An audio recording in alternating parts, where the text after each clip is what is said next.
Well, hello and welcome to the Informed Traveler Podcast, a weekly travel podcast where our goal is to help you become a more informed traveler. And I'm your host, Randy Sharman. U.S. News and World Report recently released its 2026 Best Cruise Line Rankings. So in a few seconds, travel expert Onanta Forbes will join me to discuss some of the findings and to offer some cruise tips in general. And then we'll get some insight into hiking Mount Kilimanjaro in Tanzania. Hiking guide, outdoor adventurer, and founder of the website tjhiker.com, Terry Jerome, will be here to share her knowledge. She's hiked Kilimanjaro 5 times, so she has plenty of experience to share. But first, let's kick things off chatting with travel expert Onanta Forbes, who joins us each week to discuss some of the travel news and travel trends. You can follow her adventures on Instagram, Facebook, and X at Onanta Forbes. OnantaForbes.com is her website. Hello, Onanta. Hi, Randy. How are you? I'm good. I wish I was on a cruise, actually.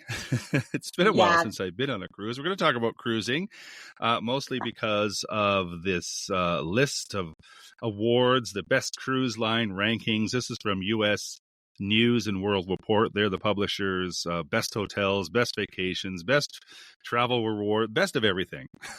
Yeah, I know. It was quite interesting to see what they thought of, and it's cruising is really popular. Like as far as repeat and referral type of travel arrangements, cruising tops the list because there's so many options to choose from. It's a very competitive market. So if you have a favorite cruise line or you want to try somebody new that's into the marketplace, I think there's a lot of options for you. And also you could see a lot of the world by cruising. Mm-hmm.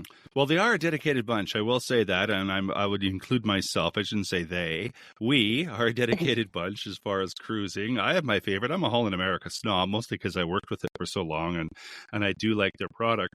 But one that popped up on this list of best cruise line rankings, 40% of the top accolades went to Viking.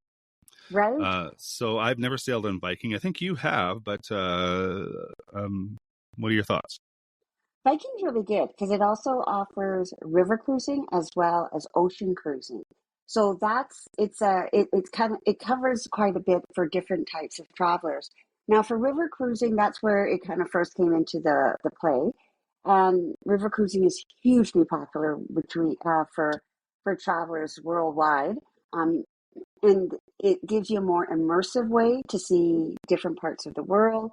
I've gone with Viking on a river cruise through Europe, as well as their ocean liners. Now, I like about their ocean is that it's adults only. It's not very big. It's like only say 940 passenger count.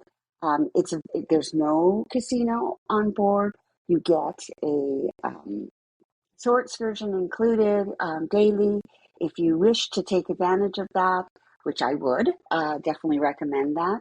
And it's a very low key kind of atmosphere. There's no disco. It's like maybe a violinist or a celloist playing in the evening in the background. If you are like me and my partner, when we go dining, we can easily get a table for two or hook up with other new travelers that we haven't met before. So it's a nice experience to go, and it offers different opportunities for uh, places within the world. Also, some interesting shakeups. Virgin Voyages, they're kind of screaming onto the market. They're the best cruise lines for the money, which is great for anybody watching their budget. Now, again, Virgin, interestingly enough, is adults only. It's run by or created by Richard Branson of Virgin. So, it's going to be unique in its look and its feel and its offering. So, another new, I guess, person or cruise line on the marketplace in the last couple of years that you should look for. Mm-hmm. Well, and the best cruise line for families was Disney, followed by Royal Caribbean, Norwegian. One that's suspiciously absent in just glancing at some of the lists here is Carnival. and some of the mainstays, like you're right in some of the newer companies like Explora Journeys comes up a lot. Regent Seven Seas, there's Viking that we mentioned, Silver Seas, Celebrity, Disney. But the mainstays that seem to have been there for so long, and I'm thinking of Princess, Carnival, and even Holland America, seem to be absent from this list. Interesting, isn't that? It's basically showcasing opportunities for cruisers or just travelers in general to maybe experience something new. And you're right about Explora journeys because it's almost like a newcomer, and they've yearly they release new ships. They have a pretty impressive debut. They landed in the top three across six categories. So I haven't traveled on Explorer yet, but I've had colleagues within our office that have and clients that have, and they really quite enjoy it. Um, and as you say, you've mentioned the top three for families, for couples, Explorers one, as well as Seabourn, in luxury, as well as Explorer and Viking, Regent Seven Seas, and in dining for mainstream. It's Virgin that takes top spot ahead of Celebrity and Disney. Now, what's interesting is there's a lot of cruise ships out there, but there's Mm-hmm. even more coming for 2026. And some of the highly anticipated ships include the Norwegian Luna. And this is a Prima Plus class ship featuring the longest and the fastest slides at sea. I don't know if I do that, but there's lots of people that would. And then Legend of the Seas, which is Royal Caribbean's third iconic or icon class ship, but it's including eight neighborhoods. Category six. What does that mean? Water park. It's like, wow. And a production It's of better than a Charlie, five, I guess. I guess, a production of Charlie and the Chocolate Factory. And then Regent has a new ultra luxury vessel. It's called Seven Seas Prestige. It's coming out at the end of next year, and it's featuring all suite accommodations and one of the highest passenger to space ratios in the industry.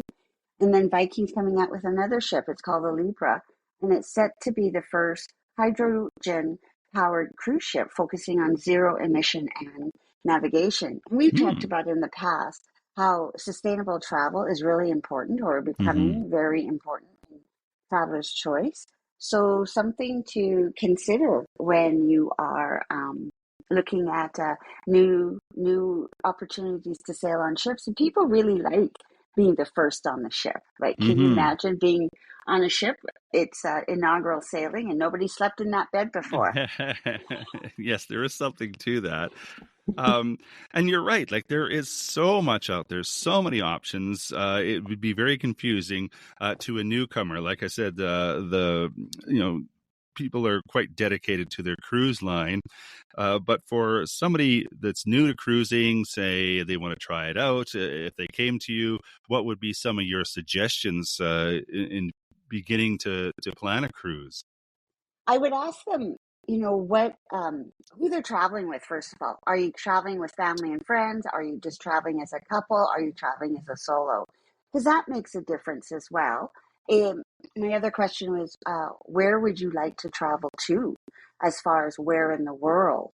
Because there's lots of opportunity for destinations that are mainstream, but also new destinations. Like Explorer has one that's going to Oman. And that is an up and coming destination. And if you want to know more, go on to my website. I just posted something about that destination, about why you should go. So it really does depend on what's included too.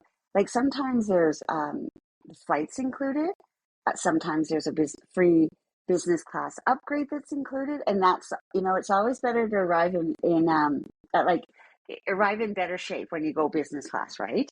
Um, it's is Wi-Fi included because that's hugely important to people as well. And specialty dining, that is huge. Like as far as not having to pay for going to a restaurant that's maybe a little bit more upscale than Mm-hmm. the usual dining options on a cruise ship. So it really does depend on who to travel with. I think one of my favorite experiences was going um,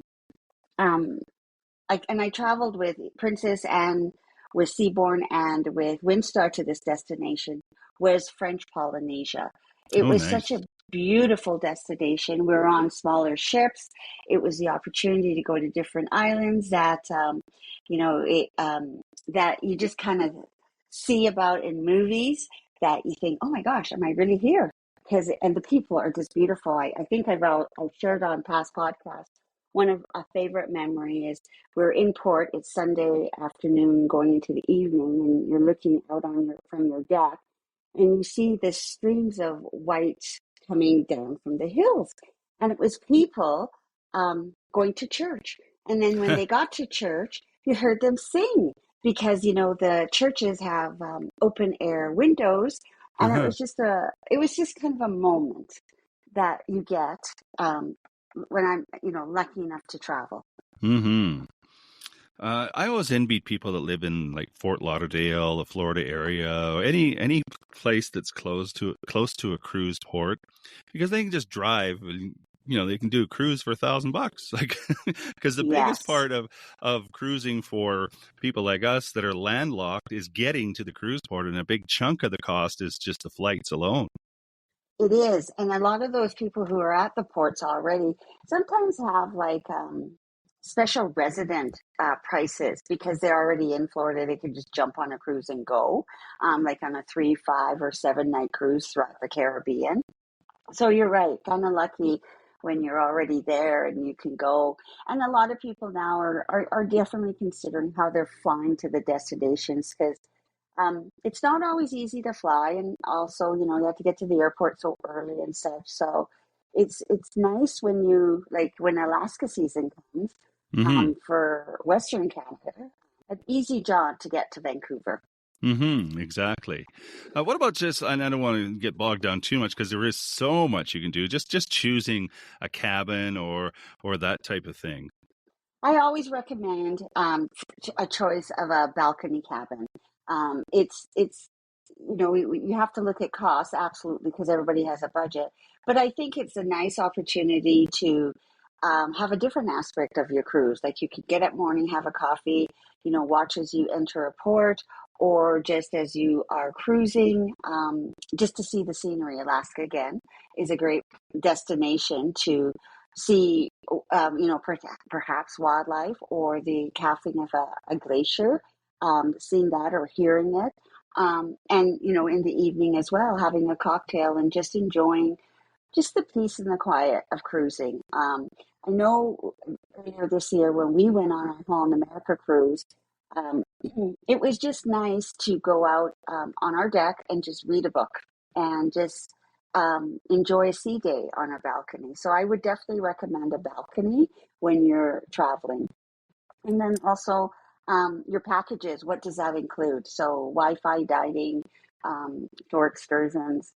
It's important that you get the best value when you go on your cruise. So that's where your travel agent comes in and they can look at where you want to go and how long you want to go for, and then go. If you're a first time cruiser, maybe just start with a 7 day cruise because you don't know if you like cruising, if you can manage Mm-hmm. this, the motion.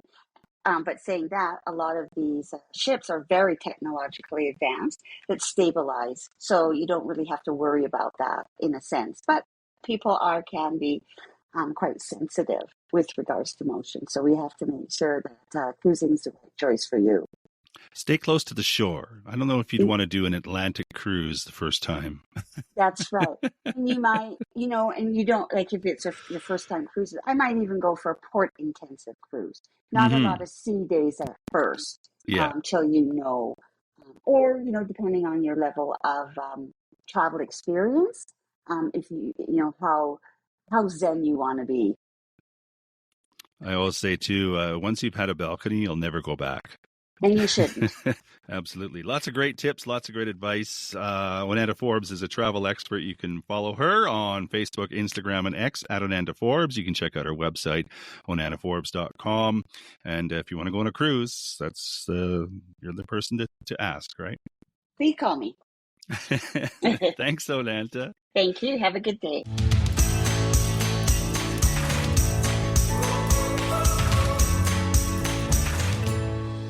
This This is the Informed Traveler Podcast. I'm Randy Sharman. Just want to remind you of our website, theinformedtraveler.org. That's where you can find our contact page if you have any questions or comments about the podcast. You can also email me too with any questions you might have or any show segment ideas. My email address is randy@theinformedtraveler.org. And you can check out our social media pages at facebook.com/informedtraveler, Instagram @informedtraveler, or on X @Informed Traveler. That's where you can find a number of videos and reels from our adventures throughout the year and audio clips from our past shows. Plus, you can sign up for our monthly newsletter as well. It's released at the beginning of every month. Our December issue will soon be available. Just go to our website, theinformedtraveler.org, click on the newsletter button, and it'll take you right there. Or better yet, you can subscribe to it and have it arrive in your inbox each month. Well, reaching the summit of any mountain is quite an accomplishment, but for many, hiking up Mount Kilimanjaro in Tanzania is a bucket list activity. So joining me now to share her experience doing just that is Terry Jerome, or TJ as she likes to be called. She's a hiking guide, outdoor adventurer, and the founder of her website, tjhiker.com. Hi, TJ. Hey, Randy, how are you? I'm well, thank you. Tell me about your website, tjhiker.com. Obviously, it's about hiking to various parts of the world, but you've traveled to many different places. So just give me some insight on what tjhiker.com is all about. Yeah, Randy, thanks. Well, we do a lot of different things, and the website doesn't really reflect everything that we do. I've got a fairly small client base, and a lot of times those trips will sell out before I have a chance to put them on the website. So that's kind of a limited thing. The best way to get all the information is to contact me directly. I kind of came about this business by accident. I was working for a health and wellness retreat, kind of a weight loss program, and I started working with people who wanted to get into shape and lose weight. And I oversaw the hiking program that we had, and we did fitness hiking. And a lot of people who would come out and do these hikes every day would start to lose weight and get into shape. A lot of them absolutely hated hiking when they started. But over the course of doing these hikes, through week-long programs and sometimes multiple weeks, they would lose weight, and then they'd be like, well, what's next? So I ended up spontaneously taking a group to Mount Kilimanjaro, and it kind of took off from there. Nice. Well, I am looking on your website again. It's tjhiker.com, and you've done all kinds of hiking adventures, but the one we're going to mention is what you talked about is Mount Kilimanjaro. I know nothing about it. This is what I know, is that it's in Tanzania. It's a designated national park, and it's at its highest peak just over 19,000 feet. That's what I know. So I'm excited to learn much more than that. But being a designated national park, I would think that you need someone that's going to take you through there. It's nothing that you want to do on your own, right? Yeah, that's correct, Randy. And legally now that you do have to go up with certified guides that are licensed through the government of Tanzania. So you can no longer climb the mountain without a certified guide. So now let's just talk about the logistics, just getting there and preparing for a hike like Kilimanjaro. Like it seems to be, and we've been doing a number of these now in the last few weeks. This is a bucket list item for many people. But what is the attraction of Mount Kilimanjaro? Well, Mount Kilimanjaro is the highest peak in the African continent, and there's a quest that people do called the Seven Summits, and it's to try to reach the highest peak of every continent. And so Mount Kilimanjaro would be that peak for this one. So that's probably the biggest draw, I would think, that attracts people to do it. And can the average person do this? I'm not like you talked about hiking, and I always mention or say to a joke that hikers are liars because they always seem to say, "Oh, it'll level off soon," and we only got it's only we're almost there, only 10 more minutes, that kind of thing. But this seems to me like compared to some like I'm like Mount Everest, I would never even think of doing that. It's something that the average person could probably do as well. Yeah. Yeah, I would say, I try to stick away from the average person kind of thing because we are all capable of doing so much more than we even think. Mm, And hiking Mount Kilimanjaro is about being physically fit enough to carry your own body and body weight through the rigorous itinerary that's there, or whichever one you choose. And really, it has a lot to do with intestinal fortitude and your mindset. If you are determined to do it and you train for it, and there are a lot of little techniques that you can use to help manage your energy usage going up the mountain. And I would say I've taken several people up Mount Kilimanjaro that never thought they would be able to do anything like that. mm. And back to your question about liars, hiking guides can tend to be a little bit uh, uh, coercive with their accuracy on those things. And I would say, some people respond to the truth. For example, we have, you know, 7 miles to go versus breaking it down to where we're going to go to our next rest stop or, Mm. break and stuff. So there are some people who will do that. I like to be straight up with people. I find that works the best. And then you can encourage people as they go if they're struggling. Hmm. So, how tough is it though? Like everybody's different in things, but is there different routes that might be easier? And if I didn't want to go right to the peak at 19,000 plus feet, could I just go do like a half hike around Mount Kilimanjaro, that kind of thing? Well, let's kind of break that down a little bit. It is a challenging mountain to hike. There are seven like common routes that we do. Mm-hmm. I stick strictly to the Lemosho route with the 8-day variation. I'd like to try a different route that's longer. The longer routes, the more days, um, can have more elevation gain, obviously, and longer mileage. With the Lemosho route having between 43 and 47 miles throughout the 8 days, depending on the variation of the route that you do. Mm-hmm. Um, but it is difficult. So you've got to train and you've got to be in shape. And picking the right route for your fitness level and your abilities is also really important as well. Mm-hmm. And I would think, well, at 19,000 feet, elevation is a concern, right? Yeah, it's definitely a concern. Elevation can be very dangerous if you begin to have some effects from the elevation. High altitude mountain sickness is a real thing, and there's really no way to say who's going to get it or not going to get it. Even fit people can get it. I actually got sick one time on the mountain, and I had a compromised immune system, and I ended up just taking a shortcut to another camp and having a kind of a easier day that day and felt better and continued on. But many people do end up having to turn around. The Mm. success rate is, it's kind of different for each route. But it's kind of known to be, around 50 to 65% overall for the success rate. So it's definitely a tough mountain to hike. Hmm.